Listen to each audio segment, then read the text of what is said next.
네, 강의 다시 이어가겠습니다.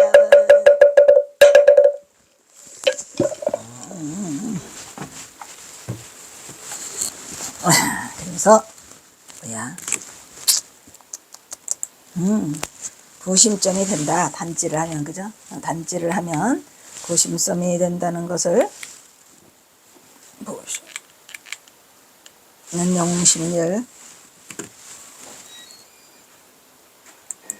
영웅심리를 들어서 전봉준에게 제청걸하자 전봉준은 그걸 받아들였어요. 이렇게 받아들이라는 대로 받아들여서 좋잖아. 사발통문에서 단지를 하였더라. 전봉준의 이름으로 작성된 비격은 봉기의 당위성을 정당성을 밝히는 내용이다. 통문의 내용을 살펴보면 뭐라고 써있어. 이것도 다 경허선사가 또 서간을 초본을 다 써준 거죠. 봉화를 들어 그 애통하고 절박한 사정을 창하에 알리는 동시에 이렇게 옛날에는 이렇게 무대뽀가 아니고 이런 거를 이렇게 써주니까 굉장히 간절하고 또 이게 뭐라 그래요, 인간적인 정이 통하는 그런 게 있는데 지금은 이런 AI인가 나발인가 해서 그냥 다 그냥 지도새도 모르게 아유 겁나는 세상이죠. 그 애통하고 절박한 사정을 천하에 알리는 동시에 의로운 깃발을 들어 창생을 구하고 부고를 여 조종에 가득 찬 간신도적들의 무리를 간신도적 이 참 넘어 새끼들 무리들을 쫓아내고 탐관오리를 물리치며 나아가 외와 서양 세력을 몰아내고 외와 서양 세력 그저 척양 척외 아까 했죠. 따라 외와 서양 세력을 몰아내고 국가를 튼튼히 하고자 하니 동학을 믿는 사람은 말할 것도 없고 일반 동포 형제도 1893년 11월 20일에 고부 말목당초로 모여라 이랬다니까. 응? 이렇게 했죠. 아까는 11월 며칠 했죠? 11월 1일이었던가? 그놈 도망가는 조병갑이라는 놈. 20일에 모이자고 한 거니까 만약 예지 응하지 않는 자는 효수하겠다는 것이었다. 여기서 동학교인들과 백성들에게 말목장터로 1893년 11월 20일에 모이라는 대목은 실제 고부 동문능기가 일어났던 1894년 1월 10일 그죠? 1월 10일 이전에 농민봉기를 시도하고자 했던 계획이 있었음을 알 수 있었는데 실제로는 11월 20일 날 안 하고 1894년 2월 10일 날 말목당에서 모였는데 사실은 또 5일 날 미리 모이자고 해갖고 5일 날 또 모임도 있었다고 합니다. 전봉준은 사정에 의해서 불발에 그치자 가보년 1월 10일로 다시 바꿨어. 경문은 기존의 통문과 같은 내용으로 이는 위 사발통문이 좀 더 사실에 가까운 분서란을 보이기도 하네. 이거는 경문이고 또 사발통문은 따로 있었죠. 사발통문은 뭐야? 사발을 뒤집어봐. 이건 경문. 우리가 왜 경문을 써붙인다고 하잖아요. 다만 실기에는 사발통문의 작성일자가 계사년 11월이 아닌 계사 중동으로 나와 있고 기일이라는 글자는 하회로 나온다고 합니다. 이게 사실은 그 와중에 비밀리에 이런 문서들이 왔다 갔다 하다 보니까 이렇게 해서 착오가 있고 그런 것 같아요. 어쨌든 실기에는 전봉준이 고부에서 봉기를 일으키기로 작성하고 그러니까 고부에서 이미 일으키기로 작성을 했다니까 그 앞에 전봉준이 경호선사에게 물어와서 경호선사는 뭐죠? 무안의 공산에서 하라고 했는데도 불구하고 이제 자기네끼리 짜가지고 그 송도원의 집에서 모여서 사발통문을 하잖아요. 근데 경호선사가 사발통문을 쓰라고 했겠죠. 그렇게 했는데 사발통문을 송도원의 집에서 해서 경호선사가 송씨들을 잔뜩 몰아주죠. 송도, 송대와 함께 상의하여 이건 송도, 송대와는 뭐예요? 아까 말했지만 부자관계랬죠. 그죠? 함께 상의하였으며 거병의 의의를 밝히는 길을 송주성이도 아들이야. 송대와 송주성을 시켜서 최시영에게 전하도록 했어요. 송도가 대단한 사람이죠. 전하도록 하여 고부에서 농민 봉기를 일으키면 호서에서도 기포하여 그러니까 고부에서 일으키면 호서에서도 기포해서 빨리 대응할 것을 부탁하였다고 적고 있더라 이런 얘기죠. 그러니까 누가 동학농민의 발발을 최수영에게 알려가지고 진짜 이 동학의 교도들이 함께 도와줄 것을 부탁했다는 그런 내용이에요. 그리고 최경선 알죠? 최경성, 김동명, 손아중, 전봉준, 그리고 누구 하나가 같이 죽어 5명이 어디서? 여기 전옥사에서 형장 예술로 사라지죠. 이게 다 있네. 최경성, 김동명, 김계남, 손아중, 김낙철 등 각군의 대접주들에게 일일이 경문을 보내서 함께 일을, 아까 경문 있잖아요.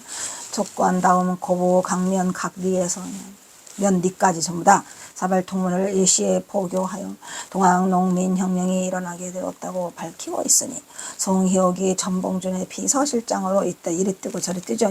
정백현이와 함께 하는 동안 경호선사와의 연결고리를 역할한 중요한 부분을 찾을 수 있는 근거가 있다. 그것은 바로 1차 동학농민혁명 제1차 봉기 때 1차 봉기 때의 그 경문에 써 있어요. 경문으로 경호선사는 송희옥이 삼촌이면서 전봉준 장군은 처남인 관계, 차남 내부관이요. 그들 사이에서는 자연히 저기전에 처가 죽은 후에도 처가 죽었어요. 1877년에 죽었더랬죠. 4년 살고. 4년 살고. 아유, 불쌍해. 경호선사도 가슴에 멍이 찌들찌들해요. 그래서 후에도 자연스럽게 지속되었더라. 그래서 경호선사가 경문을 써주죠. 이 경문을 만드는 데 있어 첫째, 불교의 제일 계율인 사람을 죽이지 말라, 살생하지 말라, 가축을 잡아먹지 말라. 이거 경호선사다운 경문이죠. 누가 이런 경문을 합니까? 전쟁터에서는 사람을 죽이고 전리품을 빼앗고 가축을 잡아서 죽여서 먹어라라고 심지어는 막 또 가축을 끌고 가잖아요. 그러한 말들을 하는 처지에 어떻게 이 경문에 불교의 제일 계율인 사람을 죽이지 말고 가축을 잡아먹지 말라 등 불살생의 중요성을 강조하는 경호선사의 영향을 받아 경문은 당연히 그 조항을 첫 번째에 넣었어요. 넣었다니까 진짜로. 그것은 보통의 전쟁 상태에서는 저 현장에서는 절대 볼 수 없는 조항으로 상대를 죽이지 말라는 전쟁터는 그게 전쟁터냐? 상대를 죽이지 말라는 전쟁. 그런 전쟁을 하는 거죠. 경호선사가. 정말 경호선사다워요. 그래서 그런 경문을 써줘요. 그래요. 제1차 봉기는 전봉준을 총대장으로 김계남, 손아중 등 장령으로 삼은 다음 농민군은 1894년 음력 3월 하순에 백산에 모였죠. 앉으면 백산, 서면 죽산. 아니, 앉으면 죽산. 왜냐면 창만, 죽창만 들고 있어요. 서면 하얘지니까 백산. 오여 다음과 같은 농민군의 4대 강령과 봉기를 알리는 경문을 발표하고 민중의 권기를 호소했더라. 이 경문 역시도 경호가 주도하고 참여하여 만들었으니 백산 경문과 농민군 4대 강령을 보면 이렇게 되어 있어요. 우리가 의를 들어 이 경의, 정의 하면은 경호선사요. 제 이름도 홍정의예요. 내 이름이 따로 있어요. 홍정의. 어찌나 정의를 바로잡고 정의를, 진짜 저는 정의를 부르짖었죠. 홍정의. 홍정의가 우리가 의를 들어 여기에 이름은 그 본의가 결단코 다른 데 있는 것이 아니고 창생을 도탄에서부터 구하자는 얘기죠. 제복구민. 장생을 도탄에서 건지고 국가를 반석에 올리는 거 보고감민. 제복구민, 보고감민. 이 두 가지가 동학농민혁명의 기치였죠. 안으로는 타막한 관리의 머리를 베고 베고 밖으로는 횡포한 강적의 무리를 축멸하고자 합니다. 다 그냥 축출하고 해서 멸하고자 함이라 이 말이야. 축출이. 나쁜 무리들을 없애고자 합니다. 다른 뜻이 있는 게 아니고. 응? 그러면서 뭐라고 써요? 경문이에요. 경문. 양반과 부호 밑에서 고통받는 민중들과 방백 수령 밑에서 굴욕당하는 소리는 뭐야? 작은 벼슬아치들은 우리와 같은 원한이 깊어요. 응? 그 옆에서부터 이호의 병, 형고 있잖아. 이방, 이런 것들. 깊은지라 조금도 주저치 말고 이 시각으로 일어서라. 만일 이 기회를 잃으면 후회하여도 미치지 못하리라. 자, 기왕 일어난 김에 모두가 한꺼번에 일어나라 해가지고, 지금 무슨 봉기? 1차 봉기 때, 1차 봉기 때.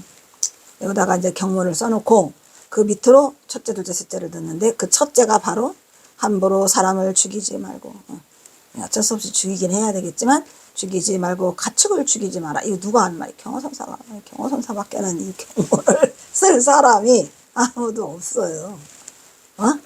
경호선사가 쓰신 거지. 참으로 인간답죠. 인간답기 이전에 중다워요. 중. 어떻게 이렇게 멋있는 말을 쓰셨을까? 상대를 죽이지 말래잖아요. 둘째, 경호선사 다운 말. 충과 효를 다하여, 경호선사 충과 효를 다해? 다하여 세상을 구하고 백성을 편안케 하라. 셋째, 외놈을 몰아내고 나라를 깨끗이 하라. 이 외놈들 몰아내라고 경호선사 정말 싫어해. 외놈을 몰아내고. 넷째, 군사를 몰아서 서울로 쳐들어가 권세 있는 자들을 모두 박멸하다. 바퀴벌레를 박멸하라. 그래서 이 경호사가 원래 서울로 간다는 거는 그때까지만 해도 대원군을 좀 믿었었어요. 대원군이 나중에 오리발 내밀으면서 대원군과 전봉준 공모설은 1894년 농민 봉기 과정에서 대원군이 동학족주 전봉군과 전라도 고부의 유생들과 공모하여 농민 봉기를 촉발시켰죠. 그죠? 그래서 동학농민혁명은 사실은 대원군이 깊이 개입되어 있어요. 위에서 내려오니까 지시를. 뭐 그나마라도 서울로 진격하라는 그거 자체가 목표가 있었기에 일부를 안 가리고 진군을 하려고 했으나 오금치에서 오금치 소자 못 간다니까 거기 가면 안 된다는 거를 기억고 갔죠. 1893년 2월 광화문에서 동아교도들의 복합상소가 일어났을 때부터 중앙정계와 서울에 주재한 각국 외교관들 사이에 동아교도의 배후에 대원군이 있다는 소문이 당연히 나돌았죠. 당연한 거니까. 이때에도 전봉준, 송이옥과 물론 경호선사도 내통을 하면서도 경호선사는 이러한 시대적 상황들을 몸시 겪었어요. 다 겪고 나중에 이제 하지 말라고 하지.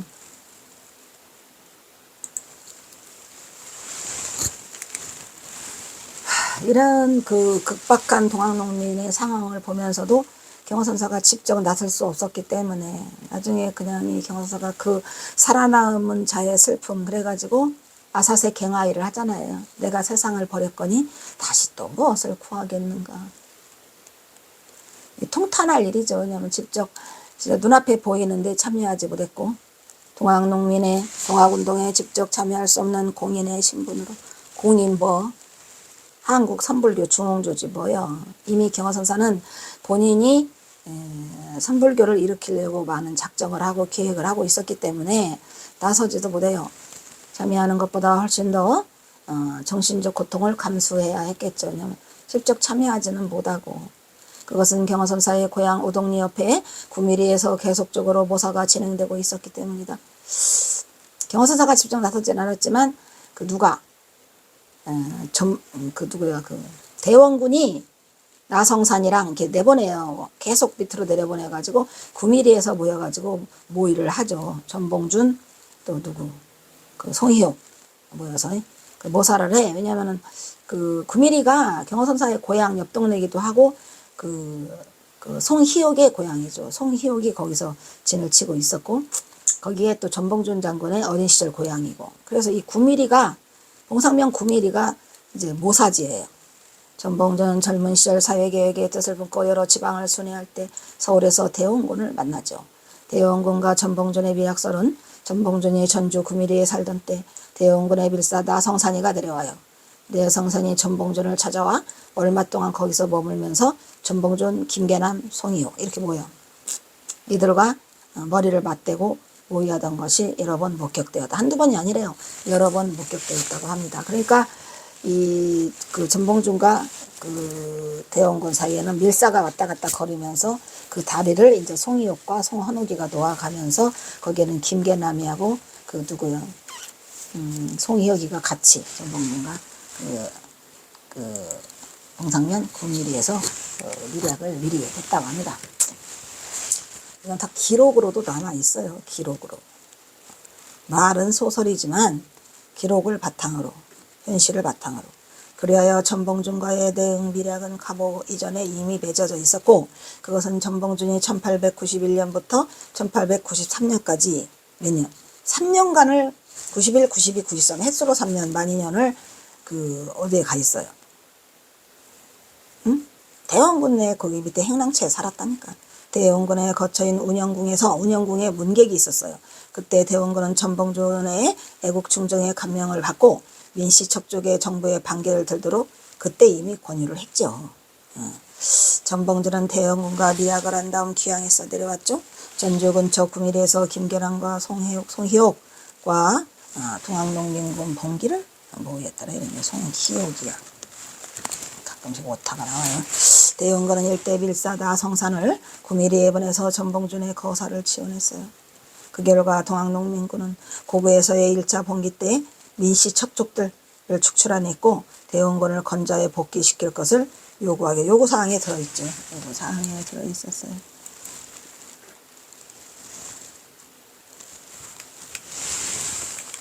그때 당시 대원군은 이미 민씨에서부터 축출당했을 때야. 당시 대원군은 1882년 임오군란 때 출동한 청국군에게 체포되어 가지고 중국에서 끌려가 살잖아요. 대원군이. 그죠? 중국으로 끌려가 4년여 감금 생활을 하다가 1885년 귀국하여 운영군에 칩거하면서 재기를 도모하던 중이어가지고 이제 한번 당하고 난 뒤로 대원군이 이제 움츠리고 있는 거죠. 어디에서? 운영궁에서. 두 사람은 의기투합할 뿐만 아니라 일본 군부와 군국주의 팽창주의자들은 동학농민군 봉기 시초부터 조선의 난리를 이용해서 한반도에 군사적으로 진출하기 위해 비밀 내의 행동을 개시했어요. 이게 두 사람이 의기투합했다는 것은 전봉준과 대원군이죠. 경호는 전봉준에게 서간을 보내 드디어 혁명의 날이 왔으니 거사를 도모할 것을 촉구하는 내용으로 서간은 구체적으로 경호의 견해가 들어있었죠. 경호군사가 자신의 견해를 밝혔어요. 이렇게 학원서 아까 했죠. 해여득국서 시위신세지 도상자심 이상진상이요 구명지업이니 일신당상이죠. 당상기후 당상이 아니고 당상관에 기질이 있다 이런 얘기예요. 기후가 보이고 익형은 익형학청원 원지 원리 향 공산생 있잖아요. 공산 이거라니까. 어디가 공산. 이 공산에서 일어나라 이런 말이야. 일으키라. 견마치상 우첨 일산 자짐생이요 새 30년 올해 소득하사. 이제 학원서에 이제 그 뭐를 이제 그 전봉준장 아니 그 대원군의 조금 그 불만의 소리를 말씀을 하세요. 은혜롭게도 여유가 내가 있어. 근데 옥서를 얻었어. 여유가 있다는 얘기는 뭐야? 내가 모처럼 만에 정신적으로 여유가 있어서 그나마 도울 수 있다. 그래서 이런 편지도 쓸 수 있다는 얘기죠. 옥서를 얻으니 이제 옥서라고 해서 누구를 옥서라고 그래요? 전봉준 장군을 이렇게 이제 높이 받들어요. 형이라고 하고. 옥서를 얻으니 이것이 소위 새해의 상서로운 조짐을 헤아리는 거다. 그러니까 새해가 오기 전에 이미 1893년에 보냈다고 했죠. 응? 섣달에. 그래서 이제 경호선서가 일으켜라라고 이제 1894년에 일으켜라라고 한 내용인데 이것은 소위 새해가 돌아오는데 상서로운 조짐을 헤아리는 거다. 즉 설령 이제 어디서 이 내용은 뭐냐면 어디서 그걸 일으키냐, 어디서 그 거사를 일으키는 게 좋을까요, 스님? 하고 물어온 거야. 그러니까 뭐래요? 경호선서가 설령 경외 직기혈, 경외 기혈은 뭐야? 즉 혈자리 하나를 자세히 살펴보면 그 혈자리를 자세히 살펴도 그 보배로운 자리가 있더라. 혈자리가. 그러면 이 혈자리가 우리 몸에 있잖아요. 그 혈자리를 잘 찾으면 날로 기운이 왕성해진다. 그거를 우리가 경해기혈이라고 해요. 응? 경해기혈.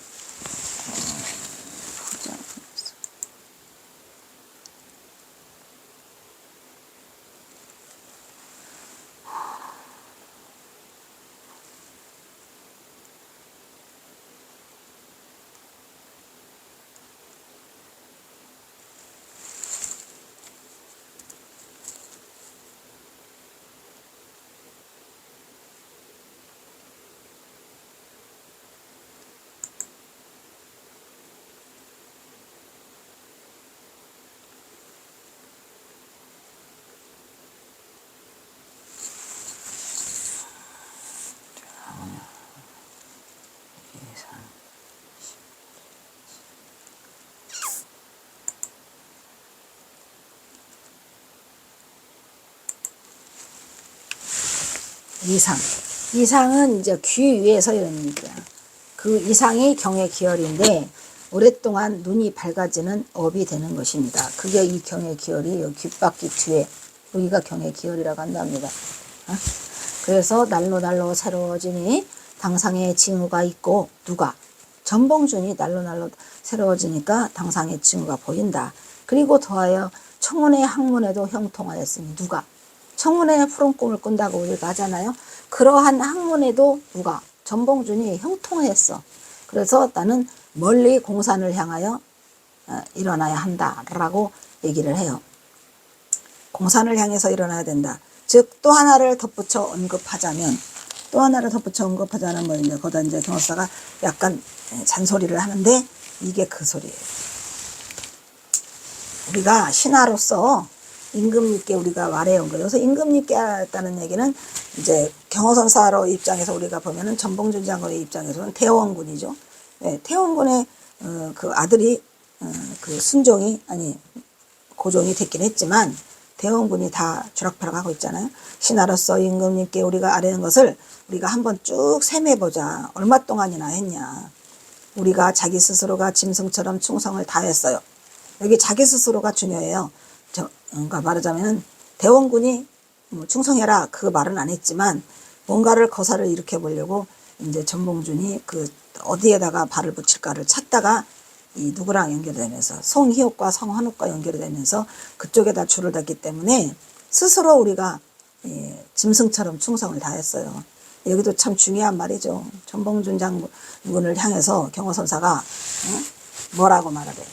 솔직히 말하면은 대원군이 하라고 한 건 아니잖아. 우리가 했어요. 응? 충성을 다하였으니 세간에서 30년 동안 우리가 쟁기질을 했으나 여기서 세간에서 30년 쟁기질은 뭐예요? 농민으로 살았으나 과연 우리가 무슨 소득이 있었죠? 무슨 소득이 있었고 어떤 일들이 있었는가요? 비참한 일들만 다 당하고 부모님을 다 그 탐과 놀이들의 확정에서 다 잃고 말았지 않느냐. 농민의 30년 쟁기질 했는데 아무것도 일어나지 않았어요. 그리고 짐승처럼 우리가 살았죠. 그랬는데 이 뭐냐면 이 원이라는 글자 학원서잖아요. 이 원이라는 글자는 수효 또는 둥글다. 그리고 사물의 수, 그다음에 입구, 이제 식구수, 입구 숫자를 그 수효라고도 한답니다. 일이나 물건의 수 또는 사물의 수를 의미하고 있으니 한 집안의 운세를 좌우한다고는 집의 지세, 위치, 방향, 구조, 음양가들이 기상을 보는 데는 이 방위를 수효에 배치해가지고 이걸 보잖아요.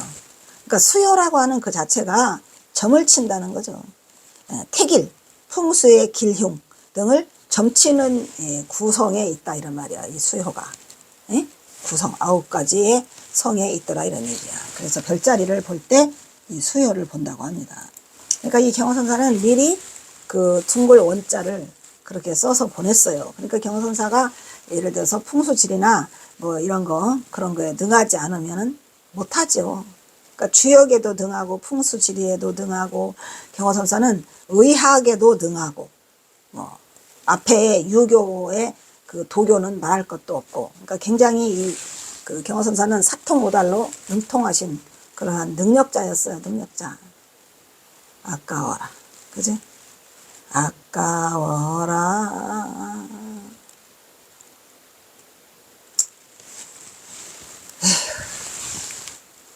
이것은 경호선사가 전봉준 장군이 일으키려는 동학농민의 거사가 성공을 하기 위해서는 이 모든 것을 다 모든 걸 아우러야 돼. 하나만 하면 성공을 못해요. 그러니까 이 경호선사가 정말 깊숙이 개입은 했는데 나를 안 들어먹어. 결국은 우금치로 망하죠. 동학농민 혁명의 거사가 성공을 하려면 이 모든 것을 다 아우르는 원의 글자가 필요해요. 수효가. 수효 원의 글자가 반드시 필요하기 때문에 거기다가 전봉준을 학원이라고 불러요. 학원이. 배워라 이런 말이에요. 원을 배워라. 원을 배우면서 그래서 이름을 학원서라고 그래요. 거기에 그 경호선사가 보낸 서간문에 등장하는 사람이 삼이서, 그 다음에 서석사, 그 다음에 누구서요? 귀산장로서, 답귀산장로. 그러니까 전부 다 이름을 붙였기 때문에 전봉준 장군 이름을 학원으로 한 거예요. 배워라. 원을 배워라. 원. 수요. 그래서 이 모든 것을 아우르는 원의 글자가 반드시 필요하기 때문에 일찍이 유불선 상규에 등통하였으면 물론 도가 주역 풍수지리에도 매우 도예가 깊은 조예가 깊은 사발통문의 경우는 그 암호였더라 이런 얘기죠. 즉 원의 깊은 의미가 뭐야? 지배의 지세, 위치, 방향, 구조, 음양가들이 기상을 가상을 보는 데서는 방위를 수효에 배치해가지고 태길, 풍수 등의 기름 등을 점치는 9가지 그 성의 하나로 이 구성을 아니 수요를 해서 그 둥글 음자를 넣은 거죠. 구성은 뭐예요? 구성은 북두칠성과 존성, 재성. 북두칠성이 7개죠.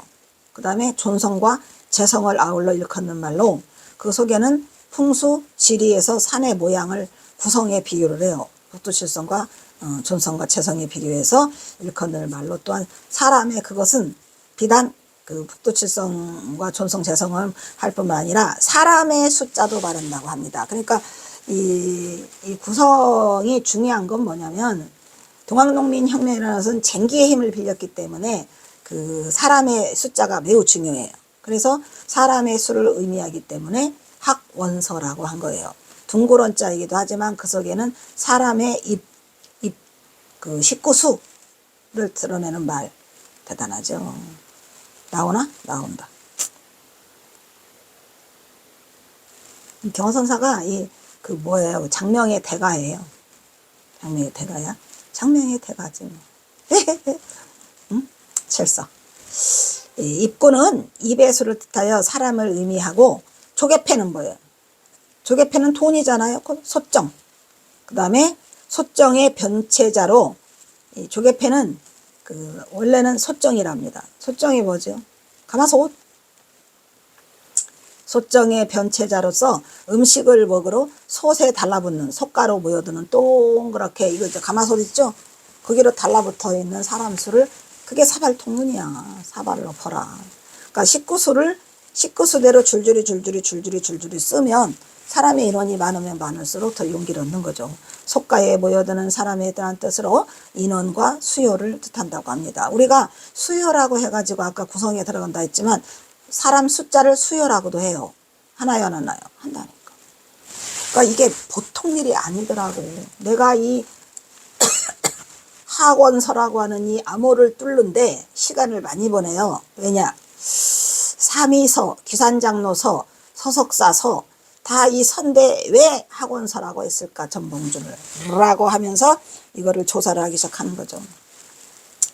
그래서 소세 이 구가 둥글다는 의미에서 둥글게 모임으로 이거 원자 둥그런의 자에 초문이 되더라. 초기 문자는 원래 그렇게 썼다고 합니다.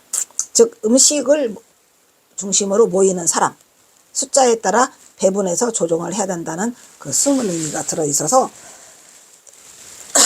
그래 쉽게 말하면 동학농민에 참여하는 가족수를 말하는 거예요. 한솥밥을 먹는 식구수. 그래서 학원서가 된 거예요. 아시겠죠? 전봉준 이름은 뭐더라? 학원이야. 학원이. 무슨 원? 둥그런 수효원. 아시겠어요? 네, 그래서 그런 조정해야 한다는 숨은 의미가 들어있더라. 이런 얘기죠. 또 이처럼 경허선사는 이 학원서의 제목을 통해 전봉준 장군에게 비밀문서를 쓰고 있는데 이것이 그 유명한 사발통문을 경허선사가 동학농민혁명 거사에 처음으로 지시한 것으로 일반 통문이 아닌 사발통문을 엎은 것이요. 사발을 엎은 것은 경허선사의 지시였더라. 즉 사발통문은 문화유산으로 등재에 거론이 되고 등재해야죠. 정말로 대단한 것으로 사발통문만 등재되는 게 아니에요. 경허선사와 전봉준 장군도 인류문화유산으로 등재가 돼야죠. 당연히. 사발을 엎어서 그린 원을 중심으로 식구수 첨가자의 이름을 돌려가며 적은 통문이더라 이런 얘기예요. 자, 또 일단 여기서 끊도록 하겠습니다. 자, 이제 또 마지막